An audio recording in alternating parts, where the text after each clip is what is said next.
ಎಲ್ಲರಿಗೂ ನಮಸ್ಕಾರ. ನನ್ನ ರೆಸಿಪಿ ಚಾನಲ್ಗೆ ಸ್ವಾಗತ. ನಾನಿವತ್ತು ತುಂಬಾ ಟೇಸ್ಟಿಯಾಗಿ ಸೌತೆಕಾಯಿ ಉಪ್ಪಿನಕಾಯಿ ಯಾವ ರೀತಿ ಮಾಡೋದು ಅಂತ ತೋರಿಸ್ಕೊಡ್ತಿದ್ದೀನಿ. ಫಸ್ಟ್ ಟೈಮ್ ನನ್ನ ಚಾನಲ್ ನೋಡ್ತಾ ಇದ್ದರೆ ಪ್ಲೀಸ್ ಸಬ್ಸ್ಕ್ರೈಬ್ ಮಾಡ್ಕೊಳ್ಳಿ, ಹಾಗೆ ಲೈಕ್ ಶೇರ್ ಕಮೆಂಟ್ ಮಾಡಿ.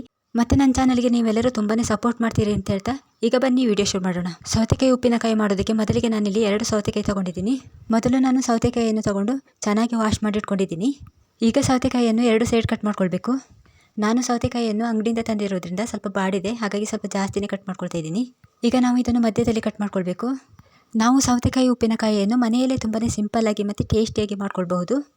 ಮತ್ತು ಇದಕ್ಕೆ ಹೆಚ್ಚು ಸಾಮಗ್ರಿ ಬೇಕಾಗಿಲ್ಲ. ಈಗ ನೋಡಿ, ಸೌತೆಕಾಯಿಯನ್ನು ಕಟ್ ಮಾಡ್ಕೊಂಡಾಯಿತು. ಕಟ್ ಮಾಡ್ಕೊಂಡಾದ ನಂತರ ಅದರಲ್ಲಿರೋ ಬೀಜಗಳನ್ನೆಲ್ಲ ನಾವು ತಗೊಳ್ಬೇಕಾಗುತ್ತೆ. ಮತ್ತು ಸೌತೆಕಾಯಿಯಲ್ಲಿರುವ ಬೀಜ ಮಾತ್ರ ತಗೊಂಡ್ರೆ ಸಾಕು, ಅದರ ಒಳಗಡೆ ಇರುವ ತಿರುಳೆಲ್ಲ ತೆಗಿಬೇಕಂತಿಲ್ಲ. ಬೇಡ ಅಂತಂದರೆ ತಿರುಳು ಮತ್ತು ಬೀಜ ಎರಡನ್ನೂ ತಗೊಳ್ಬಹುದು. ಇಲ್ಲಾಂತಂದರೆ ಈ ರೀತಿ ಬೀಜ ಮಾತ್ರ ತಗೊಂಡ್ರೆ ಸಾಕು. ಈಗ ನಾವು ಈ ಸೌತೆಕಾಯಿಯನ್ನು ಸ್ವಲ್ಪ ಕ್ರಾಸಾಗಿ ಕಟ್ ಮಾಡ್ಕೊಳ್ಬೇಕು. ಈ ರೀತಿ ಕಟ್ ಮಾಡಿಕೊಂಡ್ರೆ ನೋಡೋದಕ್ಕೆ ತುಂಬಾ ಚೆನ್ನಾಗಿರುತ್ತೆ. ಹಾಗಾಗಿ ನಾನಿಲ್ಲಿ ಸೌತೆಕಾಯಿಯನ್ನು ಸ್ವಲ್ಪ ದೊಡ್ಡದಾಗಿ ಕಟ್ ಮಾಡ್ಕೊಳ್ತಿದ್ದೀನಿ. ಇಷ್ಟು ದೊಡ್ಡದಾಗಿ ಪೀಸ್ ಬೇಡ ಅಂತಂದರೆ ಸ್ವಲ್ಪ ಸಣ್ಣದಾಗಿ ಕಟ್ ಮಾಡ್ಕೊಳ್ಬಹುದು. ಎಲ್ಲವನ್ನು ಕಟ್ ಮಾಡ್ಕೊಂಡಾದ ನಂತರ ಒಂದು ಬೌಲ್ ತಗೊಂಡು ಕಟ್ ಮಾಡ್ಕೊಂಡಿರುವ ಸೌತೆಕಾಯಿಯನ್ನು ಹಾಕ್ಕೊಳ್ತಾ ಇದ್ದೀನಿ. ಈಗ ಇದಕ್ಕೆ ಸ್ವಲ್ಪ ಉಪ್ಪು ಹಾಕ್ಕೊಳ್ಳೋಣ. ಉಪ್ಪು ಹಾಕ್ಕೊಂಡಾದ ನಂತರ ಎಲ್ಲವನ್ನು ಒಂದು ಸಲ ಚೆನ್ನಾಗಿ ಮಿಕ್ಸ್ ಮಾಡ್ಕೊಳ್ಬೇಕು. ಈ ರೀತಿ ಮಿಕ್ಸ್ ಮಾಡ್ಕೊಳ್ಳೋದ್ರಿಂದ ಸೌತೆಕಾಯಿಯಲ್ಲಿರುವ ನೀರೆಲ್ಲ ಪೂರ್ತಿಯಾಗಿ ಬಿಟ್ಕೊಳ್ಳುತ್ತೆ. ಸೌತೆಕಾಯಿಗೆ ಉಪ್ಪು ಹಾಕಿ ಮಿಕ್ಸ್ ಮಾಡ್ಕೊಂಡಾದ ನಂತರ ಇದನ್ನು ನಾವು 5 ಅಥವಾ 10 ನಿಮಿಷ ಹಾಗೆಯೇ ಬಿಡಬೇಕಾಗುತ್ತೆ. ಮತ್ತು ಈ ರೀತಿ ಮಾಡೋದ್ರಿಂದ ಸೌತೆಕಾಯಿಗೆಲ್ಲ ಚೆನ್ನಾಗಿ ಉಪ್ಪು ಹಿಡಿದಿರುತ್ತೆ. ಹಾಗಾಗಿ ನಾನು ಇದನ್ನು 10 ನಿಮಿಷ ಹಾಗೆಯೇ ಇಟ್ಟಿದ್ದೆ. ಈಗ ನೀವು ನೋಡ್ತಿರ್ಬೋದು, ಸೌತೆಕಾಯಿಯಲ್ಲಿರುವ ನೀರೆಲ್ಲ ಬಿಟ್ಕೊಂಡಿದೆ. ಜೊತೆಗೆ ಈ ರೀತಿ ಮಾಡ್ಕೊಳ್ಳೋದ್ರಿಂದ ಸೌತೆಕಾಯಿ ಪೀಸ್ಗಳಿಗೆಲ್ಲ ಚೆನ್ನಾಗಿ ಉಪ್ಪು ಹಿಡಿದಿರುತ್ತೆ. ಈಗ ಸೌತೆಕಾಯಿಯನ್ನು ನಾವು ಪೂರ್ತಿಯಾಗಿ ರೆಡಿ ಮಾಡ್ಕೊಂಡು ಆಗಿದೆ. ಒಲೆ ಮೇಲೆ ಒಂದು ಬಾಣಲಿಟ್ಟು 3 ಚಮಚ ಆಗೋಷ್ಟು ಎಣ್ಣೆ ಹಾಕ್ಕೊಳ್ತಾ ಇದ್ದೀನಿ. ಎಣ್ಣೆ ಸ್ವಲ್ಪ ಬಿಸಿಯಾದ ನಂತರ ಸಣ್ಣದಾಗಿ ಕಟ್ ಮಾಡ್ಕೊಂಡಿರುವ ಬೆಳ್ಳುಳ್ಳಿ ಹಾಕ್ಕೊಳ್ತಾ ಇದ್ದೀನಿ. ಬೆಳ್ಳುಳ್ಳಿಯನ್ನು ಈ ರೀತಿ ಕಟ್ ಮಾಡಿ ಹಾಕ್ಕೊಳ್ಬೋದು, ಇಲ್ಲಾಂತಂದರೆ ಜಜ್ಜಿ ಕೂಡ ಹಾಕ್ಕೊಳ್ಬಹುದು. ಅದೇ ರೀತಿ ಶುಂಠಿಯನ್ನು ಚಿಕ್ಕದಾಗಿ ಕಟ್ ಮಾಡಿ ಹಾಕ್ಕೊಳ್ಬೇಕು. ಒಂದು ಹಸಿಮೆಣಸಿನಕಾಯಿ ತಗೊಂಡು ಅದನ್ನು ಕೂಡ ಕಟ್ ಮಾಡಿ ಹಾಕ್ಕೊಳ್ತಿದ್ದೀನಿ. ಹಾಗೆಯೇ ಒಂದು ಹಣ್ಣಾಗಿರುವ ಮೆಣಸಿನಕಾಯಿ ಕಟ್ ಮಾಡಿ ಹಾಕ್ಕೊಳ್ತಿದ್ದೀನಿ.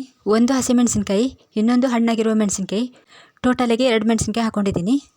ಖಾರ ಸ್ವಲ್ಪ ಕಡಿಮೆ ತಿನ್ನೋರಾದರೆ ಸ್ವಲ್ಪ ನೋಡಿ ಹಾಕ್ಕೊಳ್ಬೇಕು. ನಾನು ಹಾಕ್ಕೊಂಡಿರುವ ಮೆಣಸಿನಕಾಯಿ ಅಷ್ಟೊಂದೇನು ಖಾರ ಇಲ್ಲ, ಅದಕ್ಕೋಸ್ಕರ ನಾನಿಲ್ಲಿ 2 ಮೆಣಸಿನಕಾಯಿ ಹಾಕ್ಕೊಂಡಿರೋದು. ಶುಂಠಿ, ಬೆಳ್ಳುಳ್ಳಿ ಮತ್ತು ಹಸಿಮೆಣಸಿನಕಾಯಿ ಸ್ವಲ್ಪ ಫ್ರೈ ಆಗಬೇಕು. ಇಷ್ಟು ಫ್ರೈ ಆದ ನಂತರ ಇದಕ್ಕೆ 1 ಚಮಚ ಖಾರದ ಪುಡಿ ಹಾಕ್ಕೊಳ್ತಿದ್ದೀನಿ.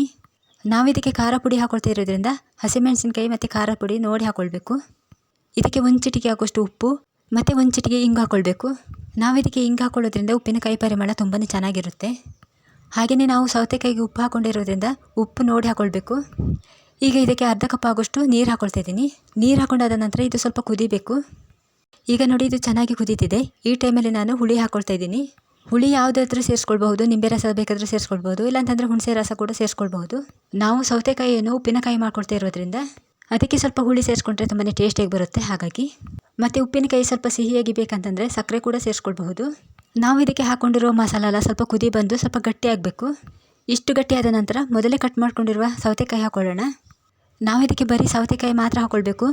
ಸೌತೆಕಾಯಿಯಲ್ಲಿರುವ ನೀರೆಲ್ಲ ಹಾಕ್ಕೊಳ್ಬಾರ್ದು. ಯಾಕಂತಂದರೆ ನಾವು ಸೌತೆಕಾಯಿಗೆ ಉಪ್ಪು ಹಾಕ್ಕೊಂಡಿರ್ತೀವಲ್ಲ, ಹಾಗಾಗಿ ಸೌತೆಕಾಯಿಯಲ್ಲಿರೋ ನೀರು ತುಂಬಾ ಉಪ್ಪಾಗಿರುತ್ತೆ. ಹಾಗಾಗಿ ಆ ನೀರು ಸೇರಿಸ್ಕೊಳ್ಬಾರ್ದು, ಬರೀ ಸೌತೆಕಾಯಿನ ಮಾತ್ರ ಸೇರಿಸ್ಕೊಳ್ಬೇಕು. ಈಗ ನಾವು ಸೌತೆಕಾಯಿ ಹಾಕ್ಕೊಂಡಾದ ನಂತರ ಎಲ್ಲವನ್ನೂ ಒಂದು ಸಲ ಚೆನ್ನಾಗಿ ಮಿಕ್ಸ್ ಮಾಡ್ಕೊಳ್ಬೇಕು. ಮತ್ತು ನಾವು ಇದನ್ನು ಹೆಚ್ಚು ಹೊತ್ತು ಕುದಿಸ್ಕೋಬಾರ್ದು. ಸೌತೆಕಾಯಿಗೆ ಚೆನ್ನಾಗಿ ಮಸಾಲೆ ಹಿಡಿಯುವವರೆಗೆ ಮಾತ್ರ ಈ ರೀತಿ ಮಿಕ್ಸ್ ಮಾಡಿಕೊಂಡ್ರೆ ಸಾಕು. ಈ ಸೌತೆಕಾಯಿ ಉಪ್ಪಿನಕಾಯಿ ರೆಸಿಪಿ ನಿಮಗೆ ಇಷ್ಟ ಆಗಿದ್ದರೆ ನನ್ನ ಚಾನಲ್ಗೆ ಸಬ್ಸ್ಕ್ರೈಬ್ ಮಾಡ್ಕೊಳ್ಳಿ, ಹಾಗೆ ಒಂದು ಲೈಕ್ ಕೊಡಿ. ಜೊತೆಗೆ ನೀವು ಕೂಡ ಈ ರೆಸಿಪಿಯನ್ನು ಮನೇಲಿ ಒಂದು ಸಲ ಟ್ರೈ ಮಾಡಿ ನೋಡಿ, ತುಂಬಾ ಟೇಸ್ಟಿಯಾಗಿರುತ್ತೆ. ಈಗ ಇದು ಇಷ್ಟ ಆದರೆ ಸಾಕು. ಇದನ್ನು ಕೆಳಗಡೆ ಇಳಿಸಿ ಸ್ವಲ್ಪ ಹೊತ್ತು ತಣ್ಣಗಾಗೋದಕ್ಕೆ ಹಾಗೆಯೇ ಬಿಡ್ತಾ ಇದ್ದೀನಿ. ನೀವು ನೋಡ್ತಾ ಇರ್ಬೋದು ಎಷ್ಟೊಂದು ಚೆನ್ನಾಗಿ ಬಂದಿದೆ. ಉಪ್ಪಿನಕಾಯಿ ಕಲರು ಕೂಡ ತುಂಬಾ ಚೆನ್ನಾಗಿದೆ, ನೋಡೋದಕ್ಕೂ ಚೆನ್ನಾಗಿದೆ, ತಿನ್ನೋದಕ್ಕೂ ಕೂಡ ತುಂಬಾ ಟೇಸ್ಟಿಯಾಗಿರುತ್ತೆ. ಈ ರೆಸಿಪಿ ಎಲ್ಲರಿಗೂ ಇಷ್ಟ ಆಗ್ಬೋದು ಅಂದ್ಕೊಳ್ತೀನಿ. ಮನೆಯಲ್ಲಿ ಮಾಡ್ಕೊಂಡು ತಿಂದು ನೋಡಿ ಹೇಗಿತ್ತು ಅಂತ ಕಮೆಂಟಲ್ಲಿ ತಿಳಿಸಿ. ಮತ್ತು ಇದನ್ನು ಹೆಚ್ಚು ದಿನ ಇಟ್ಕೊಳ್ಬಾರ್ದು, 1 ಅಥವಾ 2 ದಿನ ಇಟ್ಕೊಳ್ಬೋದು ಅಷ್ಟೇ. ಯಾಕಂತಂದರೆ ನಾವು ಸೌತೆಕಾಯಿಯನ್ನು ಹಸಿಯಾಗಿ ಮಾಡ್ಕೊಳ್ತಿರೋದ್ರಿಂದ ಹೆಚ್ಚು ದಿನ ಇಡೋದಕ್ಕೆ ಆಗೋದಿಲ್ಲ. ಬೇಕಿದ್ದರೆ 1 ಅಥವಾ 2 ದಿನ ಫ್ರಿಜ್ಜಲ್ಲಿ ಇಟ್ಕೊಳ್ಬಹುದು. ಈಗ ನೋಡಿ, ಉಪ್ಪಿನಕಾಯಿಯನ್ನು ನಾನು ಬೌಲಿಗೆ ಹಾಕ್ಕೊಂಡಾಯಿತು. ಈಗ ದಿಢೀರಾಗಿ ಮಾಡ್ಕೊಳ್ಳುವಂಥ ಸೌತೆಕಾಯಿ ಉಪ್ಪಿನಕಾಯಿ ರೆಡಿಯಾಗಿದೆ. ನೀವು ಕೂಡ ಮನೆಯಲ್ಲಿ ಈ ರೆಸಿಪಿಯನ್ನು ಒಂದು ಸಲ ಟ್ರೈ ಮಾಡಿ ನೋಡಿ. ಇಲ್ಲಿಗೆ ವಿಡಿಯೋ ಮುಗಿಸ್ತಿದ್ದೀನಿ. ನನ್ನ ರೆಸಿಪಿ ನಿಮಗೆ ಇಷ್ಟ ಆಗಿದ್ದರೆ ಪ್ಲೀಸ್ ಸಬ್ಸ್ಕ್ರೈಬ್ ಮಾಡ್ಕೊಳ್ಳಿ, ಹಾಗೆ ಲೈಕ್ ಕೊಡಿ. ವಿಡಿಯೋ ಇಷ್ಟ ಆದರೆ ಶೇರ್ ಮಾಡಿ, ಕಮೆಂಟ್ ಮಾಡಿ. ಮುಂದಿನ ಹೊಸ ರೆಸಿಪಿಯೊಂದಿಗೆ ಸಿಗೋಣ. ಎಲ್ಲರಿಗೂ ಬಾಯ್ ಬಾಯ್. ಇಷ್ಟು ಹೊತ್ತು ನನ್ನ ವಿಡಿಯೋ ನೋಡೋದಕ್ಕೆ ಧನ್ಯವಾದ. Thank you.